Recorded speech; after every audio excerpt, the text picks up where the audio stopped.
Poster വിവാദത്തിൽ ചേർത്തല മെഹർ restaurant ഉടമ അർഷാദിനെതിരെ കേസെടുത്ത പോലീസ്.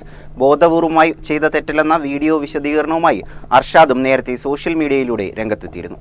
വിഷു ആശംസാ പരസ്യത്തിൽ മന്തി കഴിക്കുന്ന ശ്രീകൃഷ്ണന്റെ രൂപം വെച്ചതാണ് പുതിയ വിവാദത്തിന് തിരികൊളുത്തിയിരിക്കുന്നത്. ചേർത്തല മനോരമ കവലയിൽ പ്രവർത്തിക്കുന്ന മെഹർ റെസ്റ്റോറന്റിന്റെ വിഷു ആശംസാ പരസ്യത്തിന്റെ പോസ്റ്ററാണ് ഹിന്ദു ഐക്യവേദി അടക്കമുള്ള സംഘടനകളുടെ പ്രതിഷേധത്തിന് വഴിവെച്ചിരിക്കുന്നത്. ഇതേ തുടർന്നാണ് ഹോട്ടൽ ഉടമയായ അർഷാദിനെതിരെ ചേർത്തല പോലീസ് കേസെടുത്തത്. കലാപമുണ്ടാക്കാനുള്ള ശ്രമത്തോടുകൂടിയ പ്രചരണം നടത്തിയെന്ന തരത്തിലാണ് കേസെടുത്തിരിക്കുന്നത്. അതേസമയം സംഭവിച്ചത് പോസ്റ്റർ നിർമ്മിക്കുന്നതിൽ സംഭവിച്ച സാങ്കേതികമായ അറിവില്ലായ്മ മാത്രമാണെന്നും സഹോദര മതവിഭാഗത്തിനുണ്ടായ വിഷമത്തിൽ ഖേദം പ്രകടിപ്പിക്കുന്നതായും സംഭവം ശ്രദ്ധയിൽപ്പെട്ട ഉടനെ തന്നെ പോസ്റ്റർ നീക്കം ചെയ്തതായും സോഷ്യൽ മീഡിയയിൽ പങ്കുവച്ച വീഡിയോയിലൂടെ അർഷാദ് നേരത്തെ വ്യക്തമാക്കിയിരുന്നു. നമസ്കാരം, മെഹർ മന്തിയാനി ഗ്രൂപ്പ്സിൽ കഴിഞ്ഞ വിഷുദിനത്തോട് അനുബന്ധിച്ചുകൊണ്ട് നമ്മൾ ചെറിയൊരു ആശംസ പോസ്റ്റർ ഉണ്ടാക്കിയായിരുന്നു.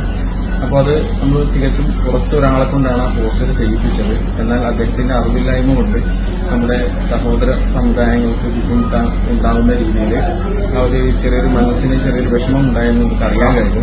തികച്ചും ഞങ്ങളുടെ അറിവോടുകൂടി ചെയ്തതല്ല, മറിച്ച് അദ്ദേഹത്തിന്റെ അറിവില്ലായ്മ കൊണ്ട് ആ പോസ്റ്റർ അങ്ങനെ സംഭവിച്ചു പോയതാണ്. ഞങ്ങൾ എന്നാൽ അത് മാറ്റുകയും പകരം നല്ല രീതിയിലുള്ള ഒരു വിഷു ആശംസ പോസ്റ്ററാണ് നമ്മൾ എല്ലാവർക്കും വേണ്ടിയിട്ട് നമ്മൾ ഷെയർ ചെയ്തത്. ആ പോസ്റ്റർ വിവാദപരമായ പോസ്റ്റർ നമ്മുടെ ഒരു പ്ലാറ്റ്ഫോമിലും സോഷ്യൽ മീഡിയയിലും ഒന്നിനും ഞങ്ങൾ ഇതുവരെ ഷെയർ ചെയ്തിട്ടില്ല. ഞങ്ങളപ്പോൾ തന്നെ അതെല്ലാം ഒഴിവാക്കിയതാണ്, തടസ്സപ്പെടുത്തിയതാണ്. അപ്പോൾ തുടർന്നും നിങ്ങളുടെ എല്ലാവരുടെയും മാന്യമായ സഹകരണം പ്രതീക്ഷിച്ചുകൊണ്ട് നിങ്ങൾക്കുണ്ടായ ആ ഒരു ബുദ്ധിമുട്ട് ഞങ്ങൾ മാനേജ്മെന്റ് ടീം നിങ്ങളോട് മാപ്പ് ചോദിക്കുകയാണ്. എല്ലാവരും സഹകരിക്കുക.